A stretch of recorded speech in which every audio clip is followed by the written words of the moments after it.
Hi YouTube. Today we're going to be looking at a couple of vintage revolvers, and I did a very similar comparison to this in an earlier video, but the comparison I made that were both of the revolvers are in stainless. Today we're going to be looking at blued carbon steel revolvers, and what I'm going to be comparing is the Colt Python and the Smith & Wesson 586. And before I get too far into this, I'm going to show you that neither one of these have anything in them. Everybody is safe. Nobody can get harmed through the camera in this video. So you are safe to proceed in watching this video. Okay, so what we have here, we have a Colt Python in blued steel from the year 1977. And we have a Smith & Wesson model 586. Made in the early 80s. I do not know the exact year it was made, but it was sometime after 1980. It's one of the original ones because it's a no-dash revolver. So we'll start with the beautiful one. This is a Colt Python 357 Magnum. This is a blued steel one. This is a 4-inch model. This was made in 1977, and this gun is absolutely spectacular looking. This thing is gorgeous. And what I'm going to do is I'm going to move this around in the light and let y'all see the bluing that Colt put on this. This is called their Colt Royal Blue finish, and it almost looks wet. No other gun is going to look like this, especially in today's modern times. This finish is absolutely amazing, and every time I see one to this day, and I've seen a ton of them, they still take my breath away looking at them. So if you look at the roll marks on them, it just says Colt Python 357 Magnum cartridge. And the reason it says cartridge is Smith & Wesson had a patent on the 357 Magnum, so Colt had to add something on so they weren't copyright infringing, so they added on the word cartridge, CTG, on each side. Then it has the rampant pony on the side. You have the gold medallions on the beautiful walnut grips. On the other side, you're going to have just your patent marks and where it was made on the side, and nothing else on this. Not like the newer ones where it has a barcode and stuff on the side. And for folks that sit there and follow my videos, we are still going to remove the barcode off of a new Colt Python. We're going to do that. Just got a lot of other stuff going on right now, and I'm trying to keep up with this thing called life. But 1977 Colt Python 4-inch. These were supposed to be the premium revolvers ever made. These are all hand fitted together. They have adjustable sights for windage and elevation.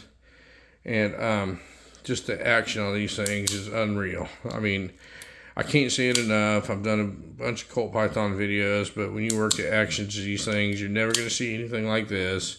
Each one of these are hand fit, put together by a gunsmith that are very skilled, has years worth of experience doing it. And then what really makes these things stand out is the polish job on them. I mean, they'd use some kind of, I think it's called walrus cloth or something on the buffer, and you had to have so many years experience in polishing before they'd even let you touch one of these. And I'm sorry this isn't out in natural light, because you could sure see the difference with what I'm about to show you, but this finish is absolutely amazing on the Colt Python. I mean, it is amazing. And any imperfections you see on this, just the oils and the fingerprints, all of that. But this thing's probably the best looking revolver ever made. I mean, there's not going to be a lot of argument about that. It features the full underlug, and then it has this ventilated rib on top. That's the signature piece of the Colt Python. And then you've got this large spur hammer in the back. It's got knurling on top of it. The trigger's like perfectly finished off. All the edges are not beveled or anything, or they are beveled. There's no sharp edges on this. This is just a phenomenal gun. Just absolutely, they paid attention to detail when they made these. And they were very expensive. They've always been very expensive. We've discussed that before, pricing and everything. But when these things were new, these things were usually about double the cost of the Smith & Wesson I'm about to show you. Now, we're not talking about in today's times, because in today's times it would be way different in the value, because this Python here commands an extremely high amount of money to buy one of those, like more so than it probably should be. But we'll show you the other one here. This is a Smith & Wesson 586. Now the difference is here, this is a 6-inch barrel, because that happens to be what I have. And this was the answer to the Colt Python, so they put a full underlug on this. This is what they call the L frame. Now, Smith & Wesson uses a weird alphabet system with that. And from what I understand, what I've heard, and correct me if I'm wrong, they were trying to phase out the K-frames, which is the Model 60 in stainless or the Model 19 in blued. And they wanted to go with the medium-sized frame that was comparable to the Colt Python here. So they came out with this L frame, and it's a mid-size frame, 357 Magnum, 6-shot revolver, and it looks very similar to the Colt Python. And some of the differences in it is it doesn't have the ventilated rib on top of it. The trigger isn't as finely finished off. Now this one's kind of cool because it's color case hardened, but it's not as finely finished off. The hammer doesn't have quite as big a spur on the hammer, but it's cool because it's color case hardened also. And you know, it's got some sharp edges to it. When I say sharp edges, this is an excellent revolver, folks. I mean, this gun is absolutely gorgeous, and it is top quality stuff. It's just not the Colt Python. And I'm going to show you a couple differences here, but I'll show you the roll marks on this one. This has got a pretty finish on it too. On this side, it just says Smith & Wesson, and then it's got their logo right here on the side. And then when we flip it around, it's got all their patent and where it's made stuff right there on the frame. And then on the side, it says Smith & Wesson 357 Magnum. Now, pretty simple, and I don't know, you could call this a little bit questionable on the frame, but at least it's not a barcode like the newer Colts have today. And anybody that's watched my videos, I told you, I kind of made a promise that I was going to grind the barcode off of a new Colt Python, and I'm still going to do that. I've just had a lot of stuff going on here lately, and haven't had the time to devote to it that I want to, but that's all about to change here soon, so we'll get back on track. But anyway, this Smith & Wesson 586 is a no dash, meaning this is one of the original ones. This was one of the original released ones, and it's one of the earliest ones. You know, they made this gun all the way through, I believe, like the early 1990s. They stopped making it all together, and they continued on with the stainless version, which is the 686.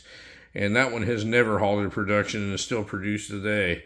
They re-released the 586 back out in the classic lineup in Smith & Wesson. I think that was in like 2010 or 2012 or somewhere around there. Somebody can correct me on that. And they re-released out a few of these, like the Model 19, the 586, and of course they have the horrid lock that everybody hates on them in the frame and all that. But let's point out a few of the similarities and differences in the two. So the Colt Python's all hand fit together. This is one of the finest revolvers ever made, and this has been called the Cadillac of all revolvers. And if you pull this hammer back, you'll notice that it's got a frame-mounted fire pin. There is no fire pin mounted on this hammer. On the Smith & Wesson, if you pull this one back, it's got a hammer-mounted fire pin. And that is one thing the Smith & Wesson people have to have. They love the fact that the firing pin's mounted on the hammer and not in the frame. And they think that's the best one to have. I really don't care. I think they both work equally as well. The Smith & Wesson people will argue that that's the best. And if that's the best, then this has been called the Cadillac of all revolvers. It's never had a hammer-mounted firing pin. So there's debate number one for you. Next one you can have, obviously this one has the ventilated rib because that's the whole Colt Python thing, and the 586 does not. It doesn't have the ventilated rib on it. One of the other differences you can notice is how how finely finished off the edges of the cylinder are, how they're beveled, and how there's no sharp edges or anything on this Colt Python, how finely finished off the trigger is, and how finished off the hammer is. The hammer, it's hard to show up on camera, but it's polished on the side, and then the tip of it is actually blued, the same as the thing. Now, the Smith & Wesson, it is not a finely finished off trigger or the hammer, but what makes this one kind of cool is it is color case hardened, that and the hammer. They're color case hardened on it, and I think that's kind of cool. If you look at the edges of the cylinder, you know, it's a little bit sharper, it's not beveled off, and that doesn't hurt anything. It doesn't make it function any better or any worse, but I'm just pointing out the what you get when you spend the extra money on the Colt Python. All right, so some of the other differences in them is the Colt Python, whenever you pull back a Colt Python, the cylinder is always going to rotate clockwise. That's a Colt thing, and that's just one thing that they do. Now, the Smith & Wesson, you pull that back, it rotates counterclockwise. And I don't know if it's just so they can differentiate from each other so they aren't lumped into the same thing, but there's been so much stuff said about that, about which way is it better to rotate and all that, and it makes no difference, folks. Who cares which way it rotates? As long as it rotates in the next cylinder, I think you should be good. Now, one of the other big differences in these is the Colts. You can pull back on this cylinder release to release the cylinder on it, and Smith & Wessons, you always push on them. Push on the cylinder release to release the cylinder. That's another controversial thing. People are into this competition shooting that says that it's kind of counterintuitive for a Colt to pull back on it after your cylinders and then put it back in.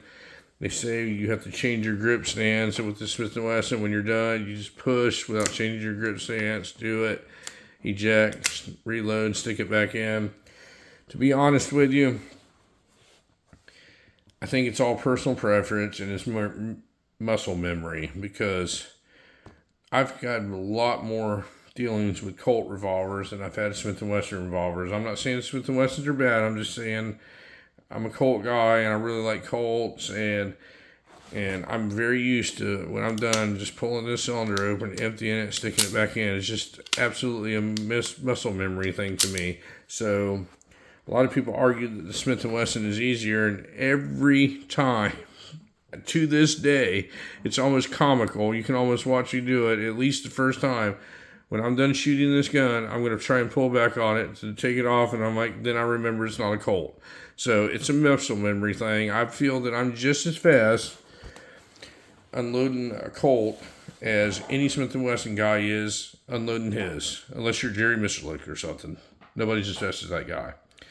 So basically your differences are going to be the direction that the cylinder opens and rotates, and like the way it opens, you pull on this one, push on that one, the way it rotates. Another big difference is if you look at the size of the Colt Python hammer, it's got this signature large spur hammer sticking out of it, and the 586, where it has an adequate hammer, I think it's very comfortable to put your hand on it. It just doesn't have that signature look on it that sticks out. Now, they both have walnut grips on them. I think I like both of these grips about equally. I don't like one more than the other. I think the Colt, I like the raised checkering on it, how it's not like had a router run around in it. I do like that, but I mean, Smith & Wesson grips, I mean, nobody's going to argue and say they're not good looking. They are really good looking. They just run like a router, what appears to me a router around the side of it. This one's cut out for like a speed loader on the side, so you can use speed loaders in them, and you can do that to the Colt too. So they can kind of bevel that down. You can fit a speed loader in those also, so that's not really an issue. Everybody has different ways of doing things, folks. Everybody has different opinions on these things, but I can tell you one thing. If these two guns were sitting here side by side, they were stock, untouched, this one would be double of what this one would cost. And I'm going to show you why. So If you look at, besides all the attention to detail and the looks and the big spurt hammer and the ventilator rib and the beveling on this action is absolutely out of this world. A Colt Python action is like nothing you'll ever see. When I hold this trigger down, this thing is absolutely locked up, bank vault tight. You are not moving it. But this action is where all the money is. You're never going to see a gun operate like this from the factory. When you pull this thing back, look at this single action trigger on this thing. It is absolutely out of this world. And this double action, just straight from the factory, is just so smooth how it runs through. A Colt Python, that's what they're known for, is their smooth trigger pull and how buttery smooth this action is. It's just, you can sit there and do that all day long. If you've never handled one of these, the first time you pulled back this hammer on one, you're like, yep, there's something different about that. Now, this is where it gets a little controversial. If this gun was ball and stock, we wouldn't even be having this conversation about the actions because it wouldn't even be close. It's not even close, not even remotely close. But this one here was sent to my local gunsmith, and he loves Smith & Wesson revolvers. That is his thing, and he is the Smith & Wesson Whisperer, I call him. And this action on this thing is so smooth. This is unbelievable. This thing rivals that Python all day long. So if you pull this back, this single action on this thing is like, I don't know what the poundage is, but I think if you breathe on it wrong, it's going off. It's probably about 2 pounds, I would say, if that, the actual single action on it. Now, if you want to know where all the money is, it's right here. And this double action is absolutely one of the smoothest working double action revolvers I have personally ever seen. And this is going to be better than that Colt Python right now. But there was a lot of work that went into it. He did a whole action job into it and everything. And that's how you got it to go that smooth. Now, as far as the lockup, I have this trigger held in, and you can still see just a tiny bit of movement on the cylinder. It's fine. That's nothing to be alarmed about. That's normal. Just the Colt Python has an exceptional lockup. And there's nothing wrong with this. This is less than average on every other revolver you ever put your hand on in the world except for a Colt Python. So, but the action on this thing is so smooth. I mean, this thing is unbelievable. And this is a gorgeous gun, and I do really like this gun. But it's just a little bit of differences is the Colt's just going to be better finished off. It's got a little bit better looks to it. It's more aesthetically pleasing to look at. This is all my opinion than the Smith & Wesson. Smith & Wesson's like the powerhouse, like the workhorse of the family. And you're never going to break this thing. Not that you would break the Colt. And I know people have rumors going around about how fragile they are. They are not. You're not going to hurt them. But this thing is a workhorse. And they did make it a beautiful gun. It's the finish on this thing, it's not quite what a Colt Python is. Let's see if I can get it to shine in the light, and I'll show you. Let me wipe some of these fingerprints now, but it's not going to quite be the standard of the Colt Python. So you pay about half the price for it. So that's a few of the differences in them, and they're both really cool guns. They're both from about the same time era, and they're both blued 357 Magnum revolvers, and I like them both. But if you have any questions on either one of these, this 586 Smith & Wesson No Dash 357 Magnum or this manufactured in 1977 Colt Python 4-inch blued 357 Magnum, feel free to ask them. I'm pretty knowledgeable on these, but if I don't know the answer to something, I'll find the answer for you. I love doing stuff like that. I'll answer any questions anybody have, and I want to thank you very much for watching my video, and you folks have a great day.